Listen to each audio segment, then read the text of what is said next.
Amém. Nada do que está acontecendo aqui nessa noite é à toa. Isso foi gerado, isso tem sido... Tenho certeza que nas casas de vocês, mas eu tenho sentido e vivido isso muito forte no dia de hoje e nas últimas semanas. E vocês vão entender um pouquinho disso porque a palavra de hoje ela vem muito de encontro com tudo que aconteceu aqui hoje. E ela é uma palavra que muito já tem sido falado nos últimos tempos e hoje é a concretização de algo que vem acontecendo. Tenho sentido muito forte isso. Então, eu queria iniciar com duas palavras que na verdade são a mesma. Shalom, shalom. Todo mundo sabe o que é shalom, né? Paz. E quando a gente diz shalom, shalom, significa paz perfeita. Nós estamos entrando num momento de paz perfeita. Nós estamos nos apropriando e entrando num momento de paz perfeita. Se você tem fé para ouvir e viver isso, preste muita atenção e viva intensamente isso que vai ser falado aqui hoje. Após a guerra, temos chegado ao tempo da paz perfeita para a comunidade e o caminhar. Os alicerces estão sendo restaurados. Os últimos martelos têm sido batidos. A paz é perfeita porque a palavra se cumpre de forma perfeita, através da fé, nos tempos de deserto, nos tempos de guerra. O testemunho de fé ficará marcado por gerações e gerações. Vocês creem nisso? Amém. Então, hoje eu vou fazer algumas perguntas, mas elas são muito retóricas e eu vou pedir para vocês, assim, receberem essas perguntas, pensarem aí, mas vamos deixar a palavra ir acontecendo, tá? Então, eu já pergunto para vocês, nós vivemos tempos de guerra recentemente, tempos de luta. Creio que a igreja de Araraquara viveu isso. Esse caminhar que nós viveu esses tempos de guerra, tempo de luta. Eu vivi isso, minha casa viveu isso. E talvez a gente ainda possa não estar vendo que nós já passamos por isso. Mas hoje vocês vão ter uma consciência de que esse tempo de guerra já foi passado. Então nós vamos falar um pouquinho sobre o que aconteceu no tempo do Êxodo. Eu não vou ficar hoje lendo muitos versículos, tá? Mas nós vamos falar um pouquinho do que aconteceu no tempo do Êxodo, trazendo para hoje. Então, algumas figuras e sombras daquele tempo do Êxodo. Então, o tempo do Êxodo é dividido em 3 etapas. Eu dividi, antes de mais nada, eu dividi aqui para a gente conversar. O primeiro foi o tempo da promessa. Quando se vive o tempo da promessa, nós vamos dividir esses 3 tempos, que é a promessa, o deserto, o segundo tempo, e Canaã. Quando se vive em cada um desses tempos, nós vamos fazer mais 2 subdivisões, que é as mentiras que você vive dentro desse tempo e as verdades que você vive dentro desse tempo. Quais são as mentiras no tempo da promessa que você pode viver? Primeiro é o medo. O medo do que virá. Quando se recebe uma promessa, você teme. Moisés temeu. Moisés temeu e ele fez de tudo para não estar à frente daquilo. Então o medo é uma... Então são 3 tempos. 3 tempos. A promessa, o deserto e Canaã. Tá? Então na promessa ainda. O que mais?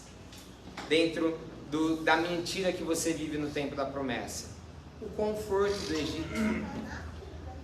Nós ficamos confortáveis no Egito. O povo de Israel ficou confortável no Egito, mesmo vivendo em escravidão, mesmo sofrendo, eles estavam confortáveis, porque eles não queriam desconforto, mesmo recebendo a possibilidade de acabar com a escravidão deles. Dentro desse conforto tem também o apego à vida em que eles estavam. Eles eram apegados à vida que eles estavam. Eram 400 anos, nossa, mas era uma escravidão. Mas eram 400 anos dessa escravidão em que eles já estavam acostumados, eles nasceram naquilo. Quando você nasce no Egito, você consegue se livrar facilmente do Egito? E quando você entra no Egito, você já pode ter vivido coisas maravilhosas, mas quando você entra no Egito, você consegue se livrar facilmente do Egito? E por último, claro que vão ter mais aspectos, gente, mas assim, alguns que eu vou me apegar aqui. A esterilidade. Quando eu estou no Egito, eu sou estéril. Eu não produzo, eu não frutifico quando eu estou no Egito, porque eu ainda estou preso, porque eu ainda sou escravo. Então existe a esterilidade, que essa esterilidade ela é ligada a muitas coisas, tá? Mas existem coisas, verdades também, dentro do tempo da promessa. A gente recebe, essa promessa você recebe quando você ainda está no Egito. A palavra é a primeira coisa que vem. A promessa é uma palavra. E a palavra ela vem de Cristo. A palavra é o próprio Cristo. Todos já sabem isso.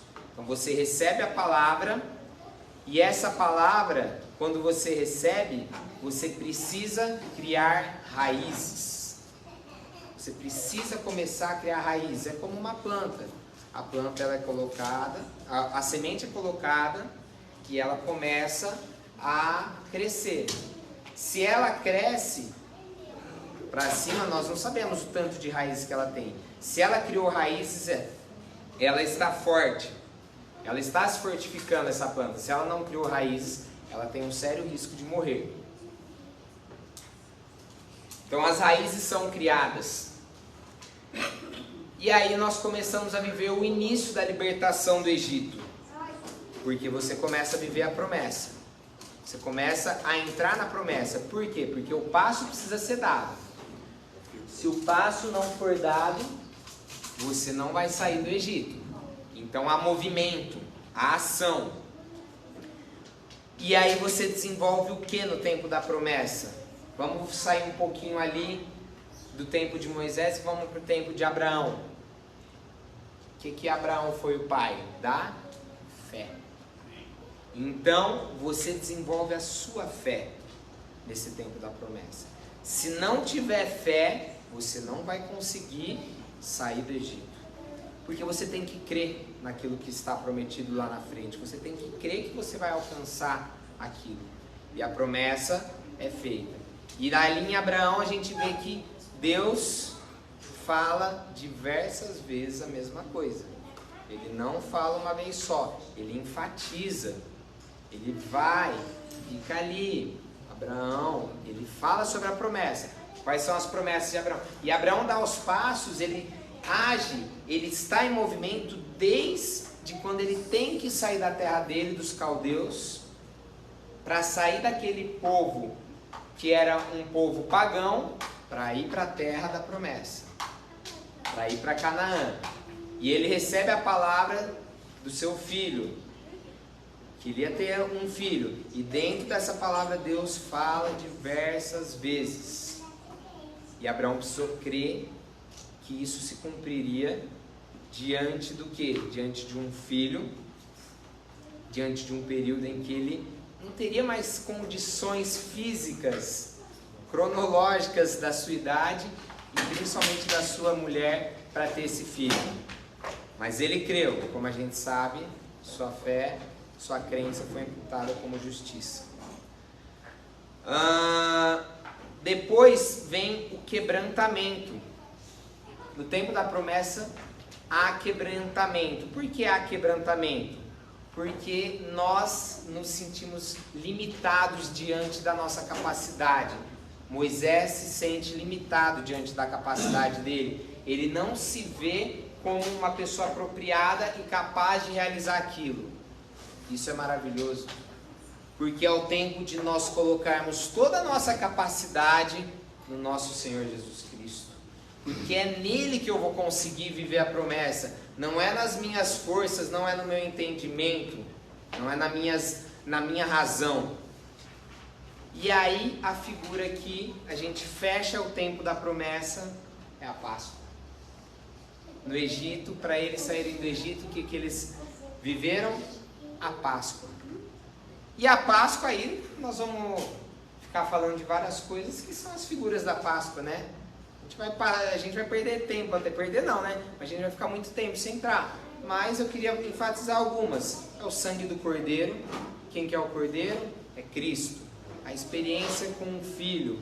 A experiência com o Filho, que no sangue desse Cordeiro lá no Egito, que depois lá no tempo de Jesus, é o sangue da redenção. É o sangue que traz proteção para a gente entrar no próximo passo. É o sangue da identificação, em que para nós entrarmos no próximo passo, no próximo tempo, nós estamos nos identificando com Cristo. Nós precisamos estar identificados com Cristo, senão nós não conseguimos entrar no próximo passo. E aí vem os milagres, os sinais. E esses milagres e sinais que acompanham, nós vemos lá no tempo de Jesus, Maria, quando ela recebe a promessa de que ela receberia o filho dela, o próprio Cristo, o próprio Messias, através do anjo Gabriel. Então, o anjo Gabriel traz a promessa diante de Maria. Ali está o milagre. Um anjo fala. Quantos anjos já falaram com vocês? Quantos anjos já expressaram essa promessa, mostraram o que vocês teriam adiante de vocês? Quantos anjos Gabriel vieram para a vida de vocês e falaram? E aí nós entramos no deserto, período da dificuldade. A gente pode fazer várias alusões. Deserto ao cativeiro também, no tempo ali em que Israel entra no cativeiro. Dentro do deserto, vamos lá, mentiras dentro do deserto. A guerra, há guerras dentro do deserto.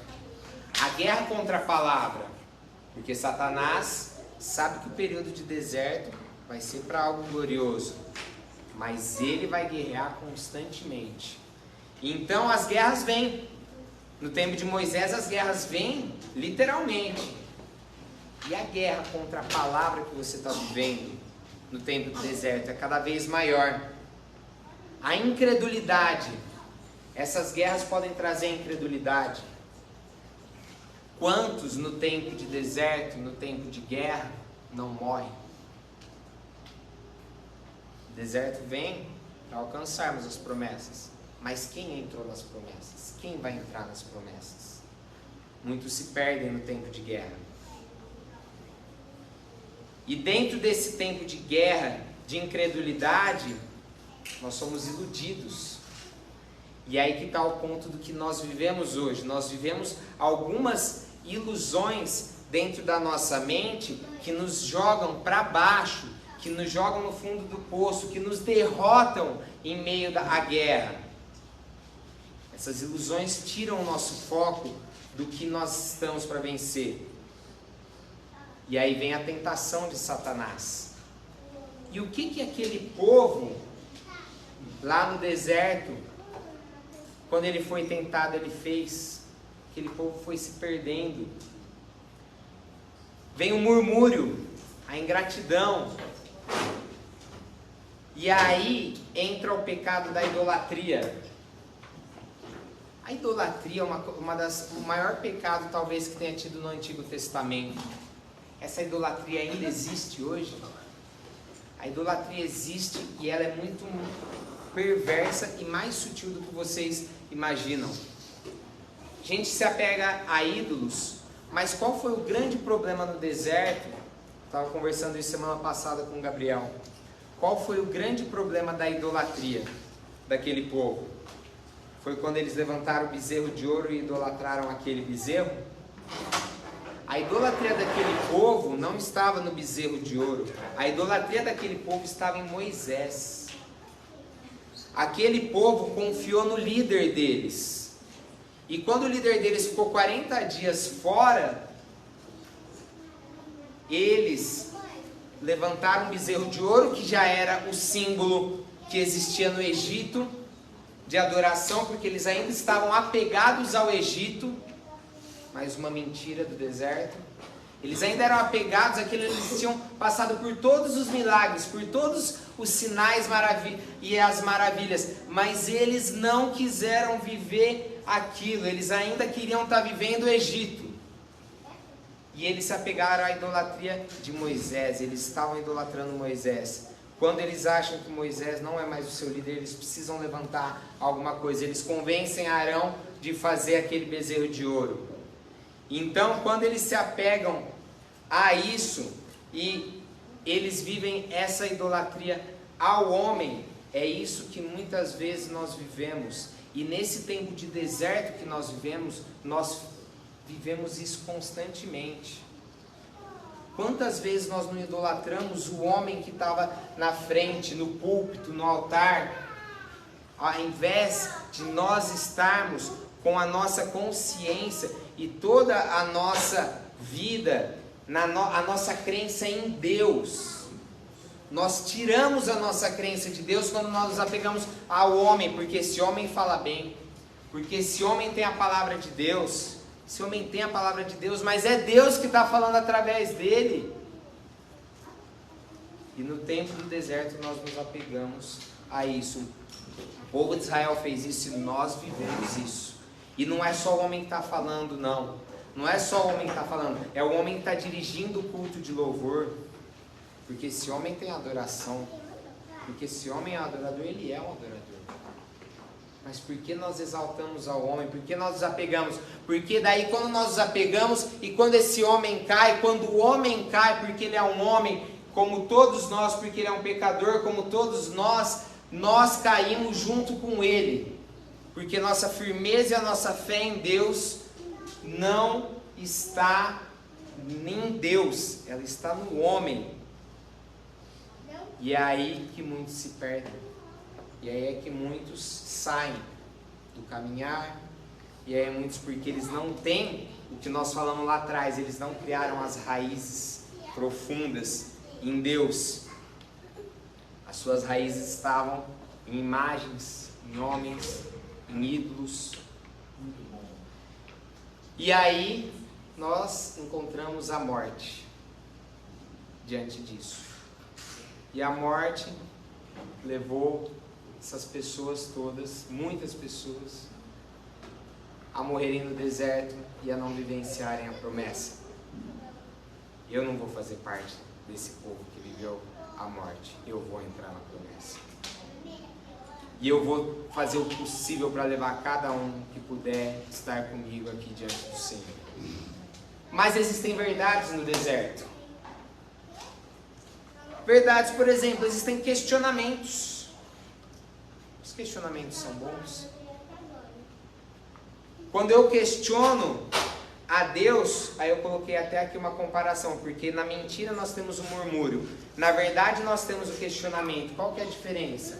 Uma diferença é você murmurar contra o seu Deus, a outra é você questionar o seu Deus. Nós temos direito de questionar o nosso Deus, porque se eu questiono, eu estou colocando a minha confiança nele, eu creio nele, eu creio na provisão do meu Deus, eu posso questionar, ele se alegra com os seus questionamentos. Se eu não preciso questionar o meu Deus, eu não estou confiando nele. Então, não vou questionar ele, porque eu confio em mim. Transformação da mente. É no deserto que você precisa renovar a sua mente. Nesse tempo em que nós vivemos esse deserto, esse período, Nós precisamos transformar. Isso é evidente. Isso é evidente na igreja de Araraquara. Isso é evidente no corpo de Cristo.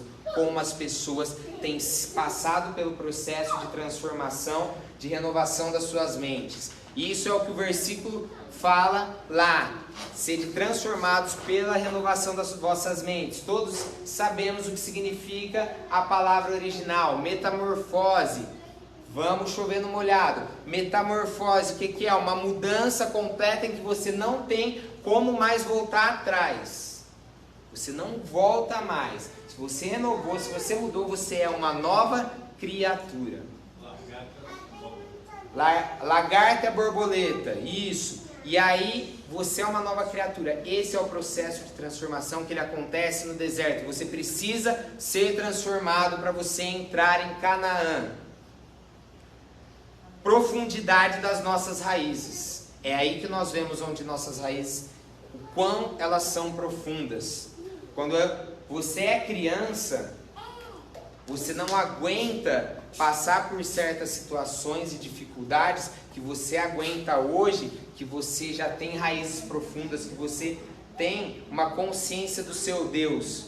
Quando você passa por dificuldades, você precisa do seu pai e da sua mãe.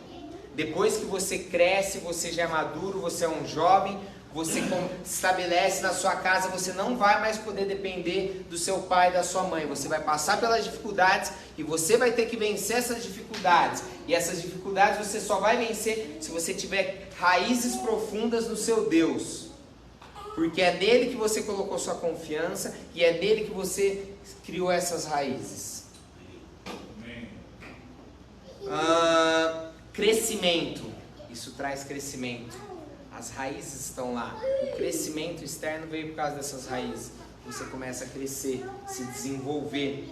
Você vive isso crescendo, se desenvolvendo como um filho de Deus. E aí é óbvio que nós passamos por mais uma coisa que a gente passa em todos esses períodos, que é a fé. Só que a fé, ela é testada nesse período. Esses testes são bons? Esses testes são necessários. Você precisa passar por testes da sua fé para se manter em cima do barco. Entra no meu barco. Quando você tem a sua fé profunda, quando a sua fé, sua firmeza em Deus é profunda, você não sai do barco. Então, se você vê pessoas que saem muitas vezes do caminhar, seja esse ou em qualquer outro lugar, que desistem disso, ela está pulando fora do barco. Eu não estou falando que é errado, que a pessoa vai estar em outro lugar ou não, esse não é o ponto. Mas se você tem um propósito, e eu tenho uma pessoa que eu conheço que ela me falou isso, eu falei assim, eu tenho tudo para sair, mas eu não vou sair daqui porque eu tenho um propósito diante de Deus. Deus me mostrou e eu ainda vou cumprir esse propósito dentro disso. Deus coloca um propósito, você não pode largar esse propósito. Então, não saia do barco. Não saia do barco. Fica nele. Se você sair do barco, que seja só quando Jesus estender a sua mão, como ele fez com Pedro. E aí Pedro precisou andar sobre as águas. E a fé dele vacilou ali. Mas a mão de Deus foi estendida para ele. Movimento, novamente. Você precisa estar em movimento. Por que você precisa estar em movimento? Para não estagnar. Se você não se mantém em movimento nesse período do deserto, e isso eu falo como experiência própria, dentro do que eu tenho vivido dentro da minha casa, eu precisei me movimentar. Se eu parasse, eu morria. Eu precisei me movimentar, e me movimentar é me mover em Deus. Me movimentei para deixar as coisas que estavam tentando me jogar para baixo não me derrubar. Para mim não estagnar. Para ocupar a minha mente. Preciso ocupar minha mente. Eu vou ocupar minha mente com futilidades ou com as coisas do reino de Deus. É uma escolha. Foco no objetivo. Tem que ter foco. Eu sei minha meta, eu tracei a minha meta. Deus colocou a palavra, eu sei que a palavra, a promessa dele é a minha meta. Então esse é o meu foco. Eu vou chegar naquilo, seja o tempo que for necessário, seja amanhã, seja hoje, seja daqui um ano, seja daqui quanto tempo for. Abraão chegou na meta dele quando ele tinha 100 anos de idade. Sara alcançou a meta com 90. Você está disposto a esperar isso? Lembrando que você pode remir esse tempo. Nós temos o poder. Mas eu vou esperar e eu vou esperar no meu Senhor o tempo que for necessário. Porque eu vou viver sonhos. Eu vou viver os sonhos de Deus na minha vida. Eu tenho sonhos. Os velhos têm sonhos. Os velhos sonham, porque eles não se contentam. Quando você vê o Zé Rosa falando, você vê que ele é um homem que sonha. Ele é um homem que sonha. Ele quase morreu e ele continua sonhando. E os sonhos deles foram prolongando a vida dele. Desde o tempo que ele passou pelo Vale da Morte. Experiências, milagres, sinais. Você vive no deserto, experiências, milagres, sinais. A água que veio da rocha, a água que era amarga, e o Senhor mudou aquela água, purificou aquela água, e elas se tornaram boas para beber. E o que é água? A água é o Espírito. Então no deserto você vive Pentecostes. Opa! Lá na promessa nós vivemos a Páscoa. No deserto eu vivo Pentecostes. Como que eu vivo Pentecostes? Porque o deserto é o período em que vem uma nova dispensação. Nós já falamos muito isso. Nós entramos há alguns anos na dispensação do Espírito Santo. Toda vez que você vive um deserto, você precisa viver aquilo para entrar num algo novo, para entrar numa nova dispensação. Isso é claro, isso é Pentecostes. Martinho Lutero, quando ele recebeu uma nova dispensação, o Espírito Santo revelou a ele. Depois, na época da Rua Azusa, movimento pentecostal, veio uma nova dispensação, num tempo de frieza, num tempo de deserto. Eles viveram Pentecostes e nós vivemos isso nos últimos anos. Uma dispensação em que o Espírito Santo trouxe para nós algo novo. E aí nós entramos em Canaã. E em Canaã, tem mentira também? Tá tudo certo em Canaã? Não, tem mentira também. Em Canaã você tem o perigo da estagnação. Porque eu já entrei na promessa. Eu entrei nessa promessa, então eu estagnei. Eu estou ali e é aquilo. Lembrando, o Senhor sempre tem mais. Ele é uma fonte a jorrar de águas vivas constantemente. Você acha que você chegou no seu nível maior, o Senhor sempre vai ter mais. Nossa mente não é capaz de compreender o tamanho e a grandeza do nosso Deus. Nós somos limitados, mas se nós temos fé, nós vamos viver tudo que Ele tem para nós. Outra mentira, não cumprir a sentença sobre os povos. Então, quando você entra em Canaã, quando o povo entrou em Canaã, eles não cumpriram a sentença. A sentença era eles exterminarem o povo daquela terra. Não foi exterminado o povo daquela terra. Isso trouxe problema no futuro para eles, porque eles não obedeceram a ordenança por completo do Senhor. Nós não podemos deixar um fio de cabelo diante da promessa. Nós temos que cumprir ela completamente. Nós não podemos deixar nada. A sedução dos povos. Como eles não mataram aqueles povos, o povo começou a seduzir eles. E aí muitas coisas começaram a atrair. Por quê? Porque mesmo dentro da promessa nós somos homens, nós somos pecadores. E aí eles começam a atingir o nosso calcanhar de Aquiles. Eles sabem, Satanás sabe onde ele vai mexer. Nós já falamos isso 2 semanas atrás. Mas em Canaã nós vivemos verdade. Quais são essas verdades? A libertação da velha ordem. Nós estamos vivendo uma libertação da velha ordem que existe nas nossas vidas, que existe dentro desse movimento. Nós estamos sendo libertos. É um processo, mas eu creio e eu vou viver essa libertação por completo, para a gente viver o novo, a nova ordem, a nova dispensação que ali no deserto já foi colocada diante de nós. Nós vivemos o milagre. E qual milagre? Vocês viram que o milagre nós já vivemos nos 3 períodos.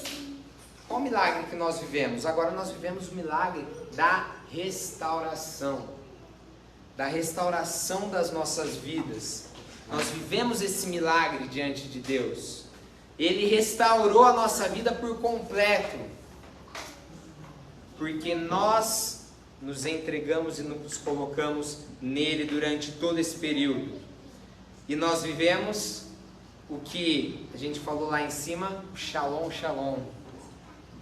Em Canaã nós vivemos a paz perfeita. É isso o que nós estamos entrando nesse momento.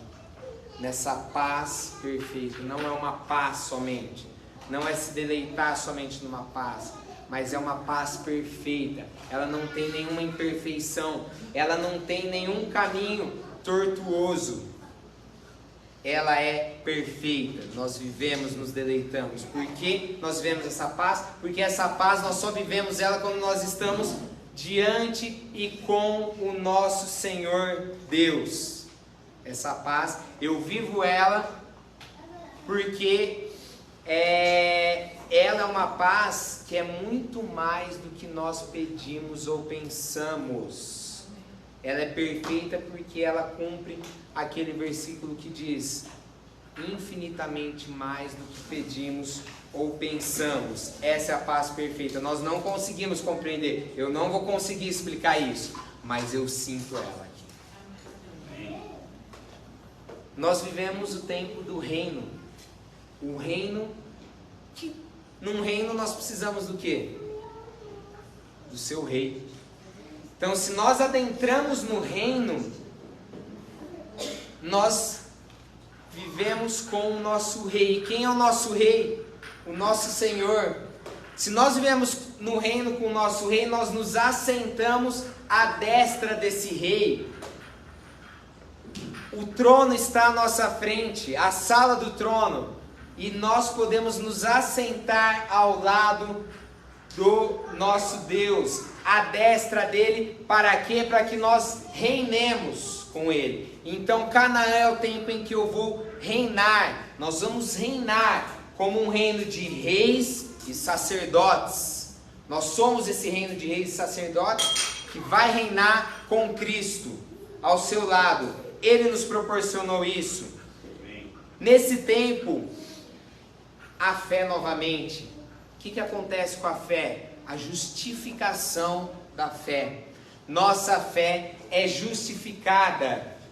A nossa fé, ela é justificada e também nós somos justificados da injustiça vivida.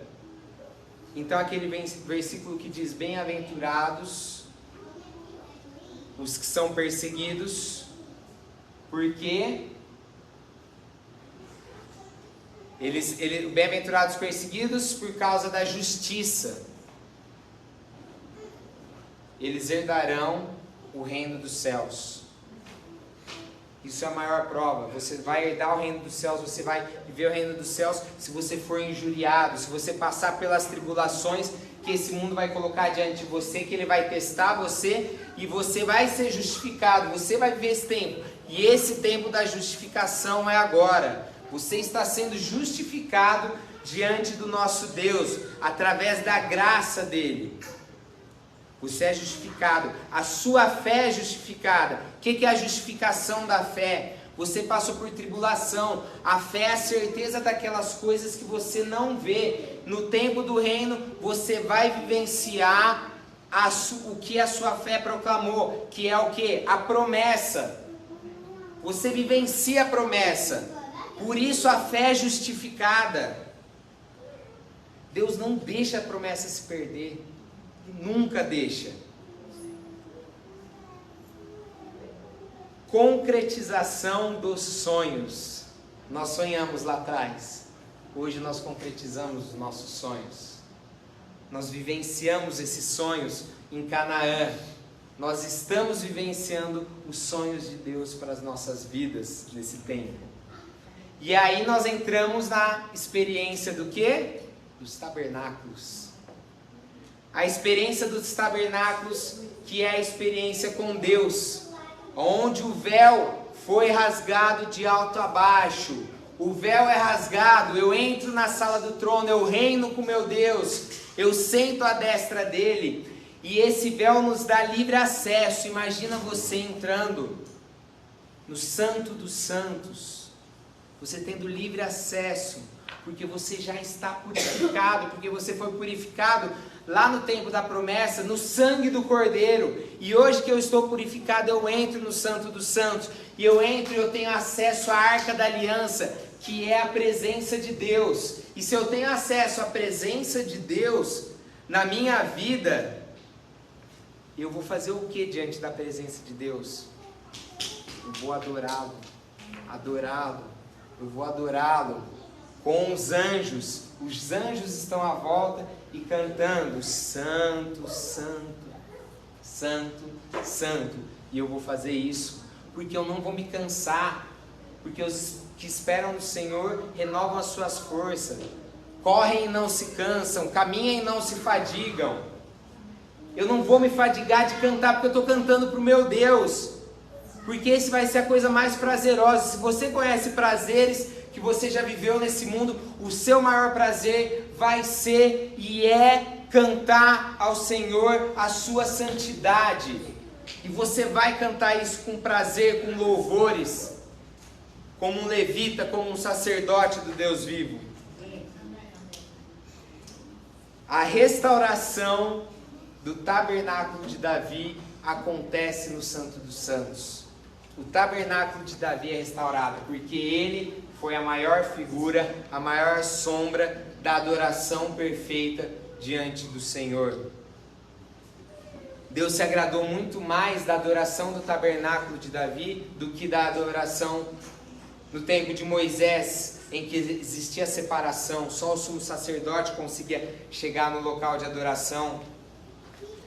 Ele se agradou muito mais do que no templo de Salomão, onde de novo a arca ficou escondida lá dentro. No tabernáculo de Davi, a arca, a presença de Deus estava disposta a todos, e todos podiam adorar. E a restauração do tabernáculo traz coisas novas, traz ordem, traz edificação. Os levitas, eles foram ordenados por Davi para essa adoração. A ordem de Deus veio sobre o tabernáculo de Davi. E aí, Gabriel. E aí nós finalizamos isso, e aí nossos olhos, muitas vezes eu queria só falar.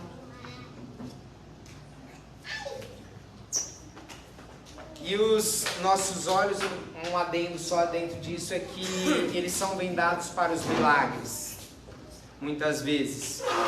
Geralmente, quando presenciamos um milagre, é só um adendo que eu queria falar de tudo que foi falado aqui.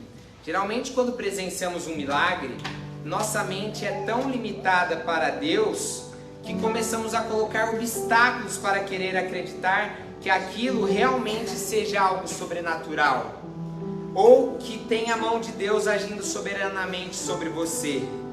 Ele nos inunda de bênçãos graciosamente.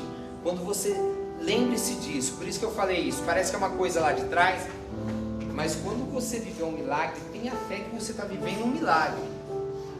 Creia no milagre, porque muitas vezes você vive um milagre, mas a sua fé é pequena diante do milagre, para você achar que aquilo lá é uma circunstância, é um acaso. E aquilo não é algo sobrenatural. O milagre é sobrenatural. O milagre está em pequenas coisas, mas o milagre são grandes coisas.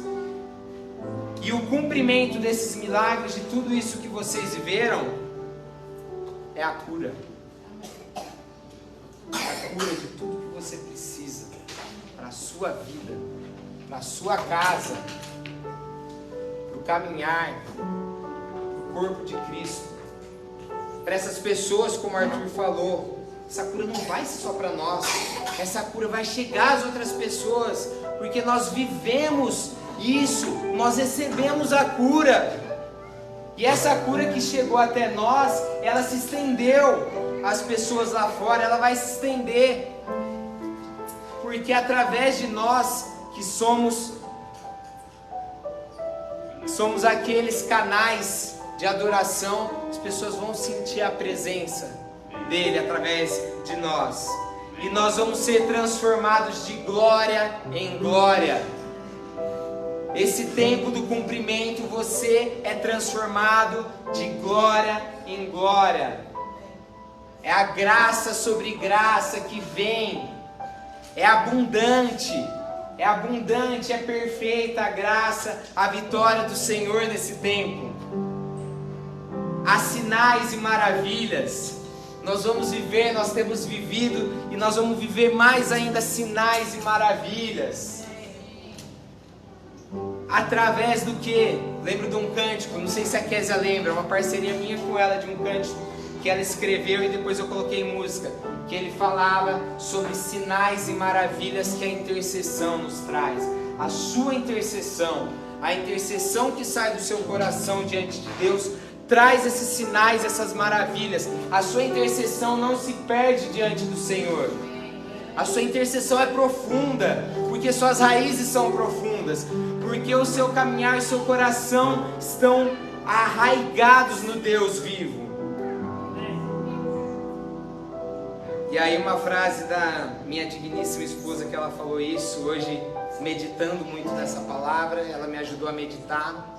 Uma palavra que foi totalmente diferente do que eu já fiz as outras vezes. Eu preparei muito mais as outras do que essa. E essa eu meditei nessa palavra muito mais. Em cada palavrinha aqui eu fui meditando e vendo o que eram essas realidades, essas sombras. E eu perguntava para ela algumas coisas em momentos que estava difícil. E ela me ajudava, ela meditou junto comigo. Ela disse: não é sobre o que Ele te dá, e sim sobre o que Ele é. Não é sobre o que Deus nos dá, mas é o que Ele é. O que Ele é em você, o que Ele é em mim, o que Ele é em nós. É muito maior. Não importa o que Ele vai dar, quando Ele vai dar e quando Ele vai cumprir cada coisa, mas é o que Ele já é em nós. Ele é grandioso, Ele é poderoso, Ele é tudo isso. E aí nós alcançamos a vitória sobre a morte, a vitória sobre toda a morte, sobre toda esterilidade. É o fim da esterilidade. Nós somos um povo que nós frutificamos naturalmente, espiritualmente. Toda a frutificação está em nós, toda a esterilidade foi terminada no tempo de Canaã, na vitória. E aí nós entramos nessa frutificação, os frutos vindo à luz, os frutos da nossa vida vindo de forma perfeita para vivenciarmos aquela paz perfeita. E as últimas perguntas que eu faço, que essas são aquelas perguntas que eu ia deixar para vocês, e para quem estiver também assistindo, for assistir isso em casa depois. Qual é o tamanho da sua fé diante disso? Você está ouvindo uma palavra que pode mudar a sua vida. Qual que é a grandeza e o tamanho da sua fé para você agir dentro dessa palavra a partir desse dia, a partir desse momento? Você crê nisso como uma realidade para a sua vida, ou você vai estagnar? Você vai viver a mentira ou a verdade que foi falada? Como você vai entrar nessa promessa? Eu creio que eu entrei na promessa. Você crê que você entrou? Se você não entrou, essa é a hora. Entre nessa promessa. A promessa foi dada, não se perca, não fica aí na sua mente falando, mas qual que é a promessa? O que o Rafael está falando? Existe uma promessa, existe promessa individual para a sua vida, existe promessa para a sua casa, existe promessa para o corpo. Viva, entre nessa promessa.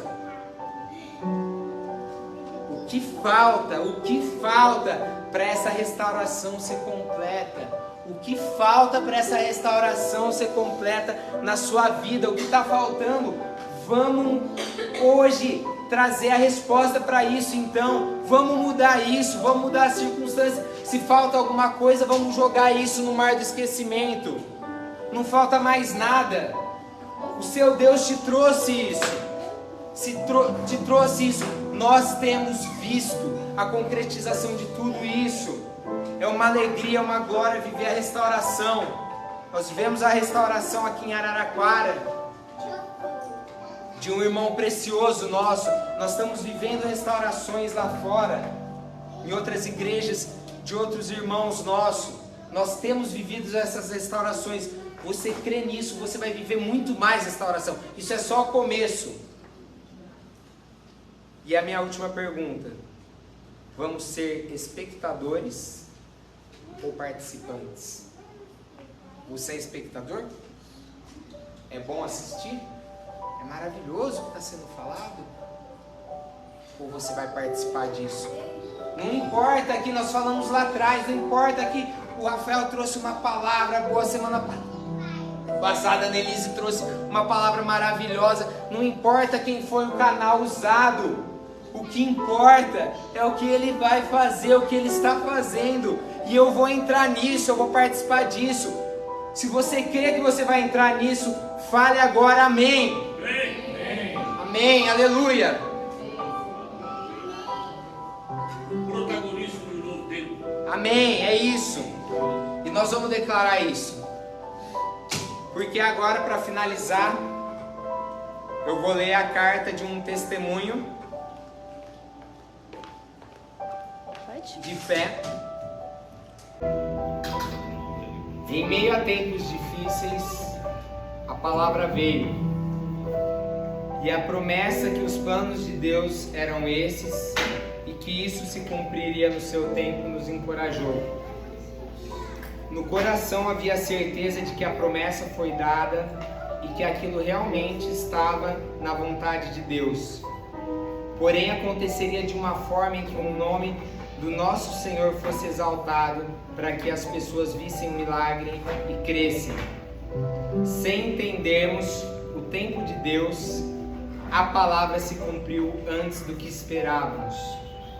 A promessa se transformou em vida e foi concebido o pequeno e precioso milagre de Deus.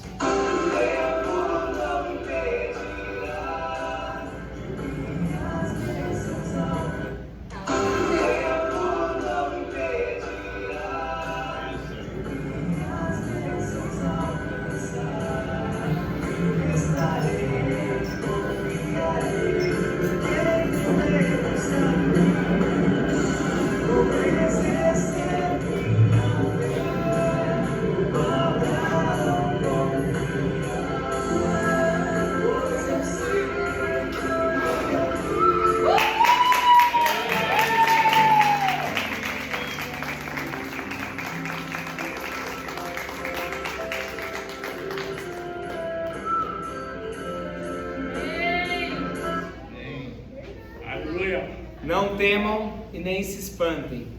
A palavra de Deus nunca deixará de se cumprir de forma perfeita.